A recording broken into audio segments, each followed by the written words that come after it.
Film का आगाज बहरे ओकियानूस की वस्त में फंसे हुए मुतलाशियों के ग्रुप से होता है। इस जहाज पर डेविड नामी वेदर ऑफिसर था जो कि मौसम का हाल बताता था। वो समुंदर के दरमियान एक जजीरे पर जा रहे थे जहां पर डेविड को मौसम का डाटा इकट्ठा करने के लिए तकरीबन 1 साल तक वहां रहना था। पूरे साल के बाद उसे वापस आना था। डेविड को पूरे साल के लिए खुराक और सामान फराहम किया गया था। कई दिनों के सफ़र के बाद वो सब जजीरे पर पहुंचे। उसने जजीरे पर अकेले 1 साल गुजारना था, मौसम का डाटा इकट्ठा करना था। अब डेविड अपनी जगह पर पूरे साल के मौसम का डाटा इकट्ठा करने के लिए वहां रहेगा और पुराना अफसर जहाज रॉबर्ट के साथ वापस आ जाएगा। लेकिन जब पूरी टीम ने घर का दौरा किया तो वहां किसी इंसान का सिराग ना मिलने पर वो हैरान रह गए। पुराने अफसर का सामान इधर उधर बिखरा पड़ा था।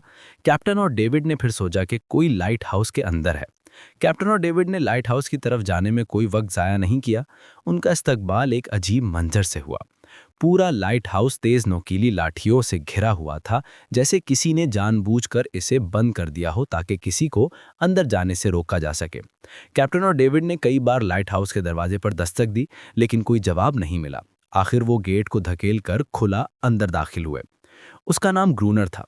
जब उन्होंने ग्रूनर से पुराने मौसमी अफसर रॉबर्ट के बारे में पूछा तो उसने जवाब दिया कि वो मर चुका है। वो समुंदर में गया था और कभी वापस नहीं आया।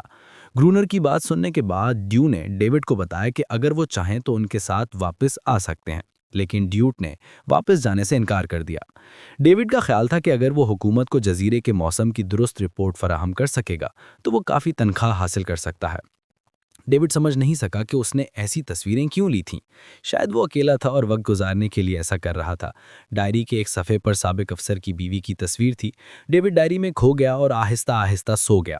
एक सुबह ड्यूट ने मौसम का डाटा इकट्ठा करना शुरू किया, लेकिन समुंदर के करीब पहुंचते ही उसके कदम रुक गए। उसने देखा कि पत्थरों के दरमियान अजीब तरीके से कुछ पत्थर रखे हुए हैं। उनके दरमियान गोले रखे हुए हैं।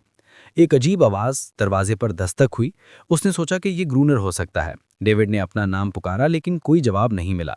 फिर उसके कानों में कुछ अजीबो-गरीब आवाज़ें गूंजने लगीं जो कि इंसानी नहीं थीं। फिर उसने देखा कि एक अजीब जानवर का हाथ दरवाजे के नीचे से अंदर जाने की कोशिश कर रहा है। ये किसी इंसान का हाथ नहीं था। उसने देखा डेविड की हरकत ने मखलूक को डेविड को देखने पर मजबूर कर दिया, जिसके बाद वो जानवर उस पर हमला करने के लिए तेज़ी से उसकी तरफ भागा और उसे शिगाफ से पकड़ने की कोशिश की। लिहाजा डेविड फौरन खुद को बचाने के लिए भागा। अगली सुबह जब डेविड घर से बाहर निकला तो उसने रेत पर कुछ कदमों के निशानात देखे जो इंसान के नहीं थे।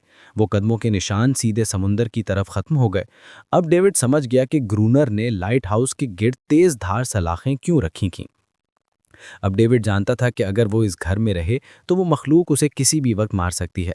खौफ के मारे डेविड लाइट हाउस की तरफ भागता है और ग्रूनर को पुकारता है, गेट खोलो, मैं अंदर जाना चाहता हूँ। लेकिन ग्रूनर उसे अंदर जाने नहीं देता और कहता है कि आपको जहाज के साथ चलना जाना चाहिए था। डेविड मायूस वापस लौट गया। ग्रूनर उसे लाइट हाउस के करीब नहीं चाहता। वो उस पर पानी डालता है और उसे कहता है कि वो भाग जाए। अब उसे खुद कुछ करना होगा। वो घर की हर खिड़की को लकड़ी से बंद कर देता है, तेजधार लाठियों से बाड़ बनाता है और पुराने कागजात और किताबें गेट के बाहर रख देता है। फिर उन पर तेल लगाता है ताकि अगर वो मखलूक वापस आए तो उसे आग से डराया जा सके। लेकिन एक चीज़ थी जो डेविड को अभी तक मालूम नहीं था और वो आज रात इसको पता लगाने वाला था। खुशकिस्मती से उसे घर के अंदर एक पुराना डब्बा मिला। उसके अंदर एक बंदूक और कई गोलियां थी। ये देखकर उसे जिंदा रहने की थोड़ी सी उम्मीद मिली। जैसे ही सूरज ग़रूब होने लगा, डेविड का खौफ बढ़ता गया। थोड़ी ही देर में सारे घर पर अंधेरा छा गया। डेविड हाथ में बंदूक लिए घर के एक कोने में खामोश बैठा था। उसका दिल खौफ से भर गया था। डेविड का ख्याल था कि गोली चलने की आवाज़ सुनकर वो खौफजदा होकर भाग जाएंगे, लेकिन अपने साथियों को मरता देखकर वो और भी गुस्से में आ गए। फिर डेविड ने करीब पहुंचकर दरवाजे के बाहर रखे कागजात और पुरानी किताबों को आग लगा दी। आग देखकर वो मखलूक वापस समुंदर में भाग गई, लेकिन अब वही आग डेविड के घर तक पहुंच चुकी थी। घर के दरवाजे में आग लग गई और आहिस्ता आहिस्ता फैलने लगी, क्योंकि पूरा घर लकड़ी का बना हुआ था। डेविड ने फौरन ही चादर में लपेटकर अपनी जान बचाई और बाहर निकलकर लाइट हाउस के करीब एक बड़ी चट्टान के पीछे छुप गया। मखलूक को गोली मारते हुए डेविड के हाथ पर शदीद चोट आई। अचानक तेज बारिश शुरू हो गई और आग आहिस्ता आहिस्ता बुझने लगी। लेकिन पूरी रात होने वाली बारिश के बाद भी डेविड सुबह तक अपना घर बचाने में नाकाम रहा। पूरा घर जल गया। लेकिन फिर अचानक ग्रोनर के करीब एक अजीबोगरीब मखलूक ने डेविड पर हमला किया, लेकिन डेविड ने उसे किसी तरह काबू कर लिया। वो मखलूक ग्रोनर का मुहाफिज था। जब वो उसे गोली मारने ही वाला था, ग्रोनर ने जल्दी से डेविड को गोली मार दी। डेविड ने गोली नहीं चलाई और सूरत-ए-हाल का फायदा उठाते हुए ग्रोनर के आगे एक शर्त रखी। अगर आप इस मखलूक को जिंदा रखना चाहते हैं तो मुझे लाइट हाउस में रहने दे, वरना मैं इसे मार डालूंगा। ग्रोनर ने इत्तेफाक किया, क्योंकि डेविड के पास काफी मिकदार में खुराक और गन पाउडर था। शाम से पहले वो दोनों बचा हुआ खाना लेकर लाइट हाउस में वापस आए और दोनों सुकून से सो गए। अगली सुबह इस मखलूक ने खामोशी से डेविड का हाथ चाट रही थी। जब डेविड बेदार हुआ तो उसने देखा कि इस मखलूक के चाटने से उसका हाथ बिल्कुल ठीक हो गया है। डेविड ये देखकर हैरान रह गया। डेविड अब ग्रोनर से इस मखलूक के बारे में और जानना चाहता था और फिर ये सब कुछ दुनिया पर जाहिर करना चाहता था, क्योंकि ये जादू से कम नहीं था। डेविड ने सोचा कि अगर इस मखलूक का राज दुनिया पर आश्कार हो जाए, अगर हम इसे दुनिया की तवज्जो में लाएं, तो डेविड और ग्रोनर दोनों बहुत पैसा और शोहरत कमाएंगे। लेकिन ग्रोनर इसमें से कुछ नहीं चाहता था। वो इस जजीरे पर कहीं और नहीं रहना चाहता था। ग्रोनर का इस दुनिया में कोई नहीं बचा था। ये जजीरा इसके लिए बेहतरीन था। वो अपने आप को बादशाह और अपनी मर्जी का मालिक समझता था। इसीलिए उसने जजीरे के कई हिस्सों पर लिखा था, ग्रोनर यहाँ का बादशाह है। लेकिन डेविड ये नहीं समझ पाया कि ये अजीबो-गरीब मखलूक ग्रोनर की मलकियत कैसे बन गई। ग्रोनर ने वजाहत की कि ग्रोनर ने एक बार इसकी जान बचाई थी। वो गलती से इसके मछली पकड़ने के जाल में फंस गई थी। उस वक्त मखलूक छोटी थी।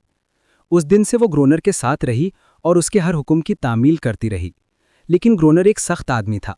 वो मखलूक के साथ बहुत सख्त था। उसने मेरे साथ बहुत बुरा सलूक किया। बदमाश हर रोज़ उस मखलूक के साथ जिस्मानी ताल्लुकात रखता था। ग्रोनर ने बताया कि इस मखलूक ने एक बार उस पर हमला किया था और बदले में बदमाश ने उसे ऐसी सज़ा दी कि उस सज़ा के बाद वो मखलूक अपने आप को जालिम का गुलाम समझने लगी। और आप सब समझ ही गए होंगे कि वो मखलूक हर रात समुंदर से क्यों निकलती है। वो सब इसलिए आते हैं ताकि वो अपने साथी को ग्रोनर से छुड़वाएं और उसे वापस ले जाए। लेकिन बदमाश ऐसा नहीं होने देता। वो मखलूक दिन की रोशनी में हमला नहीं कर सकती, क्योंकि सूरज की रोशनी उनकी जिल्द को जला देती है। डेविड अब यहाँ नहीं रहना चाहता था। वो किसी तरह जजीरे से फरार होना चाहता था। खैर, शाम होने लगी और बदमाश ने उससे कहा, अपनी बंदूकें तैयार रखो, क्योंकि ये मखलूक किसी भी वक्त हमला कर सकती है। वो लाइट हाउस की लाइट ऑन करने के लिए तैयार हो गए और कुछ ही देर में बड़ी तादाद में मखलूक समुंदर से निकल आई। वो लाइट हाउस की तरफ बढ़ रहे थे, पर उन्हें पूरी तरह से रोक दिया गया था। खौफजदा वो लाइट हाउस के अंदर आने लगा।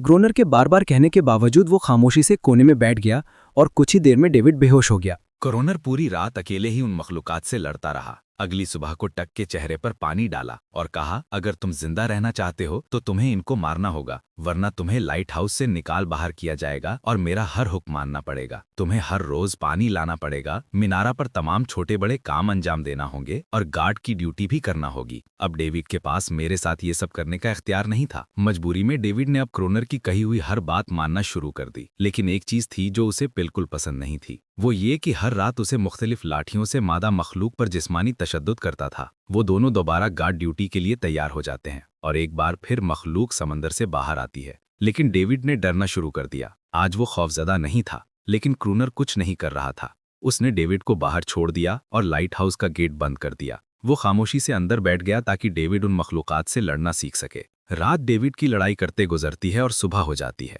सुबह क्रूनर ने डेविड को लाइट हाउस के गेट के बाहर थके हारे बैठे देखा। उसने अब उन मखलूकात से लड़ना सीख लिया है। वक्त इस तरह गुजरता रहा। रात को उन मखलूकात से लड़ते और सारा दिन क्रूनर के लाइट हाउस का इंतजाम करते रहे। जजीरा उसके लिए एक महदूद घर की तरह बन गया था। वो हमेशा सोचता था कि वो कब इस जगह को छोड़कर आज़ादी की सांस लेगा। वक्त गुजरने के साथ डेविड ने मादा मखलूक के साथ एक अजीब दोस्ती पैदा कर ली थी। उसे इसका बुरा लगने लगा। वो समझ गया था कि अपने लोगों को छोड़कर तन्हा रहना कितना मुश्किल है। शायद मखलूक ने भी ऐसा ही महसूस किया हो। डेविड ने मखलूक को एक नाम भी दिया, एनेरियस। इसी तरह दिन गुजरते गए और फिर एक दिन उसने देखा कि मखलूक के हमले आहिस्ता आहिस्ता कम हो रहे हैं। डेविड ने सोचा कि शायद वो सर्दियों में कहीं और चले गए, या शायद वो समझ गए थे कि इन दोनों से लड़ने से कुछ हासिल नहीं होगा। लेकिन क्रूनर ने उसे बताया कि ऐसा बिल्कुल नहीं है, वो दोबारा हमला करेंगे। अब वो अपनी तादाद बढ़ा रहे थे। ऐसे ही चंद दिन और गुजर गए। फिर एक रात को वो मखलूक बड़ी तादाद में समंदर से निकले और लाइट हाउस पर हमला किया। डेविड जानता था कि दो लोग मिलकर भी ज्यादा देर तक नहीं लड़ सकते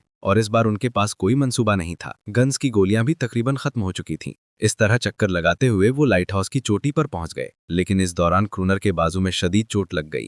मखलूक आज उन पर हावी हो चुकी थी। उन दोनों का ख्याल था कि आज उनकी मौत यकीनी है। लेकिन खुशकिस्मती से सुबह हुई और जैसे ही सूरज आहिस्ता आहिस्ता तुलू हुआ, मखलूक लाइट हाउस से निकलकर वापस समंदर में चली गई। चिलचिलाती धूप निकलने के बाद एनेरियस ने क्रोनर के जख्मों को मंदमिल करने की कोशिश की, लेकिन तब तक डेविड ने क्रोनर पर हमला कर दिया। वो डेविड को क्रोनर से बचाना चाहती थी।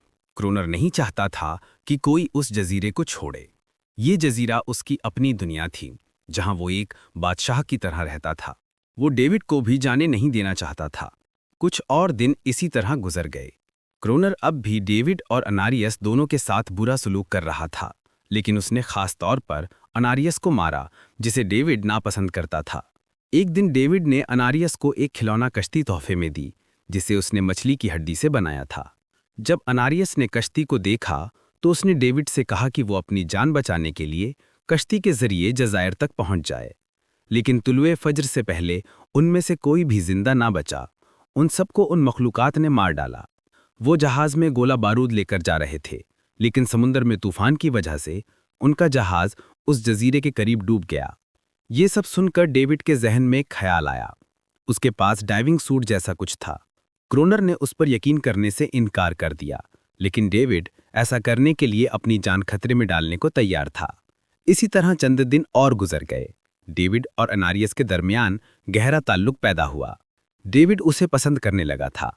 क्रोनर ने खुफिया तौर पर उनके रोमांस का मुशाहिदा किया। क्रोनर ने सोचा कि अनारियस उसे नाराज करेगा, इसलिए उसे डेविड को रास्ते से हटाना पड़ा। अगले दिन क्रोनर ने डेविड की तजवीज़ पर इत्तेफाक किया। उसने डेविड से कहा, ठीक है, अब अपना सूट पहनेंगे और पानी में उतरेंगे और बहुत सा RDX जमा करेंगे। फिर मैं आपको कश्ती के जरिए ऊपर खींचूंगा। ताहम क्रोनर के असल इरादे मुख्तलिफ थे। वो चाहता था कि डेविड उसकी मदद करे कि वो समंदर के नीचे ज़ख़ीरा शुदा डायनामाइट के डब्बे को बाजियाफ्त करें और फिर उसे समुद्र में तन्हा छोड़ दे, ताकि मखलूक उसे मार डाले। इस तरह बारूद भी उसके पास आ जाएगा और अनारियस फिर उसकी गुलाम बन जाएगी। वो दोनों कश्ती पर सवार हुए और उस जगह पहुंच गए जहां जहाज डूबा था। डेविड ने डाइविंग सूट पहना। वो समंदर में उतर गया। नीचे पहुंचने पर डेविड ने देखा कि जहाज मुकम्मल तौर पर तबाह हो चुका है, लेकिन खुशकिस्मती से उसे बारूद के कुछ डब्बे मिले। अचानक कुछ मखलूकात उसके सामने नमूदार हुईं। मखलूकात को देखकर डेविड घबरा गया और गिर पड़ा। उसका डाइविंग सूट इतना भारी था कि वो हिल भी नहीं सकता था और डेविड क्रोनर को सिग्नल भी नहीं भेज सकता था। क्रोनर का ख्याल था कि मखलूकात ने डेविड को मारा होगा, लेकिन हकीकत में वो सिर्फ 2 जख्मी बच्चे थे। डेविड किसी तरह अपना डाइविंग सूट वहीं छोड़कर सतह पर पहुंच गया। उन्हें वहां कुछ पुराने बक्से मिले जिनमें बारूद मौजूद था। इसके बाद वो दोनों काम पर लग गए। उन्होंने डायनामाइट को लाइट हाउस के गिर्द 2 तहों में रखा, ताकि जब अगला हमला हो तो वो एक ही बार में राक्षसों को तबाह कर सके। चंद माह गुजर गए और बर्फबारी का मौसम आया, लेकिन एक बार फिर वो मखलूक गायब हो गई और हमले अचानक बंद हो गए। गोया मखलूक को खबर मिली कि उन पर कोई चाल चली गई है, इसलिए वो हमला नहीं कर रहे हैं। क्रोनर ने सोचा कि शायद अनारियस ने उन मखलूकात को होशियार कर दिया है, जिसकी वजह से दोनों ने मिलकर उन्हें अजियतें देना शुरू कर दें। लाइट हाउस के गेट को खुला छोड़ने का नया मंसूबा बनाया, ताकि जैसे ही वो मखलूक करीब आए उन सबको बारूद से उड़ा दिया जाए। डेविड ने होशियारी से काम लिया और अनारियस को लाइट हाउस की चोटी पर फंसा दिया। कुछ देर बाद वो मखलूक समंदर से बाहर आने लगी। वो सीधे लाइट हाउस के दरवाजे की तरफ हरकत करते हैं और दाखिल होते ही डेविड पर हमला करते हैं। डेविड भी सिर्फ तन्हा क्रोनस को रोकने के काबिल है। जैसे ही कनेक्शन मुकम्मल होता है, डेविड ने पहली परत को धमाके से उड़ा दिया। धमाके में बहुत सी मखलूकात को हलाक कर दिया, लेकिन अभी भी काफ़ी राक्षस लाइट हाउस पर हमला करने के लिए तैयार हैं। इसलिए क्रोनस ने दूसरी परत को भी धमाके से उड़ा दिया और जोरदार धमाके में दोनों को बेहोश कर दिया। अगली सुबह जब उन्हें होश आया तो उन्होंने देखा कि एंड्रियस चली गई थी। धमाके से हर तरफ मुर्दा मखलूक बिखर गई। क्रोनर तमाम जख्मियों को मार रहा था। फिर डेविड की नज़र उनमें से एक पर पड़ी, लेकिन हर रोज़ साहिल से सिसकियों की आहें आती थीं। डेविड को अभी तक इस बात का अंदाज़ा नहीं था कि उसने कितना नुकसान पहुंचाया, कितने खानदान टूट गए, कितने बच्चों ने अपने प्यारों को खो दिया। बस एक गलतफहमी था। अगले दिन डेविड ने मखलूकात के कुछ जख्मी बच्चों को समंदर में देखा, वो तमाम लोग जिन्होंने अपने खानदान को खो दिया था। डेविड ने पत्थरों का एक दायरा बनाया और खिलौना की छोटी कश्ती को बीच में रख दिया ताकि एंड्रियस उसे देख सके। बेदार होने के बाद डेविड ने क्रोनर को सोते हुए देखा। क्रोनर के पास कुछ पुरानी चीज़ें थीं, उनमें एक पुरानी तस्वीर भी थी। जैसे ही डेविड ने वो तस्वीर देखी, वो चौंक गया। जिस लड़की की तस्वीर उसने गुज़श्ता रोज़ ऑफिसर रॉबर्ट की डायरी में देखी थी, वो कोई और नहीं बल्कि क्रोनर की बीवी थी। तस्वीर में क्रोनर उसके साथ खड़ी थी। दरअसल वेदर ऑफिसर डोबर्ट, जो काफी अरसा पहले आया था, फौत नहीं हुआ था, बल्कि उसने अपनी शनाख्त बदल ली थी। यानी क्रोनर वेदर ऑफिसर डोबर्ट है। उसने अपना नाम बदल लिया था क्योंकि वो अब जजीरा छोड़ना नहीं चाहता था। ये सब देखकर डेविड ने भी उम्मीद छोड़ दी कि वो कभी जजीरे से निकल सकेगा। अगले दिन शाम को जब डेविड साहिल पर गया तो उसने देखा कि दायरे में रखी हुई कश्ती अब वहां नहीं थी, लेकिन उसी जगह उसने एक छोटी सी मखलूक को देखा। डेविड, जिसने कश्ती पकड़ी हुई थी, ये जाहिर करने के लिए एक जलती हुई छड़ी दायरे के बीच में फेंक दी कि वो लड़ने का इरादा रखता है और वो किसी के लिए खतरा नहीं है। वो उनके साथ दोस्ती करना चाहता था। थोड़ी देर बाद अनारियस लहरों से निकली, उसके बाद मखलूकात का पूरा ग्रोह। ताहम इस बार किसी ने डेविड पर हमला नहीं किया क्योंकि वो भी अमन चाहते थे। उनका वाहिद मकसद एक महफूज जगह तलाश करना था। उन्होंने ग्रुप पर ग्रब्स के साथ बमबारी नहीं की। वो इन वाकयात के बाद अमन चाहते थे, लेकिन क्रोनर ने किसी की नहीं सुनी। उसने अनारियस को अंदर जाने के लिए कहा, लेकिन ये पहला मौका था जब अनारियस ने उसकी नाफरमानी की, क्योंकि वो अब उसकी नौकरानी नहीं रही थी। ये देखकर क्रोनर ने महसूस किया कि जजीरे पर अब उसका अख्तियार नहीं रहा। क्रोनर अंदर से कमजोरी महसूस करने लगता है क्योंकि अब कोई भी उसके हुक्म की तामील नहीं कर रहा है। गुस्से में वो लाइट हाउस की तरफ बढ़ता है। डेविड ने सोचा कि शायद क्रोनर अब समझ गया था कि हर कोई आज़ादी चाहता है, कोई भी किसी का गुलाम बनकर नहीं रहना चाहता। लेकिन क्रोनर की बादशाहत की ख्वाहिश खत्म होने वाली नहीं थी। जैसे ही वो लाइट हाउस पर पहुंचा, उसने अपनी सिग्नल गन से एक फ्लेयर फायर किया जो एक बच्चे पर लग गया। बच्चा फौरन मर गया। तमाम मखलूक खौफ से भाग गईं और यहां तक कि अनारियस ने डेविड पर तमाम एतबाद खो दिया। गुस्से में डेविड क्रोनर को सबक सिखाने के लिए फौरन लाइट हाउस की तरफ भागा। डेविड उससे लड़ने लगता है। जजीरे पर आने के बाद से अकेले रहने की वजह से उसकी जहनी सेहत खराब हो गई थी। तन्हाई, उसकी बीवी की मौत और गहरे अफसूर्द ने उसे इस तरह शक्ल दी। वो असल में कातिल नहीं था, वो एक अच्छा आदमी था। क्रोनर को एहसास हुआ और लम्हों में उन्होंने उसे मार डाला। डेविड खुद को लाइट हाउस के अंदर बंद कर लेता है। वक्त इसी तरह गुजरता है और 1 साल बाद एक सरकारी एहलकार जजीरे पर आता है। उनके साथ एक नया मौसमी अफसर भी है। अब नए सरकारी एहलकार को जजीरे पर मौसम की निगरानी की जिम्मेदारियां संभालनी हैं। जब कप्तान डेविड से पिछले एहलकार के बारे में पूछता है तो डेविड वही कहता है, वो पानी में गया और कभी वापस नहीं आया। अगर आपको वीडियो अच्छी लगी तो हमारे चैनल को लाइक और सब्सक्राइब करें। शुक्रिया।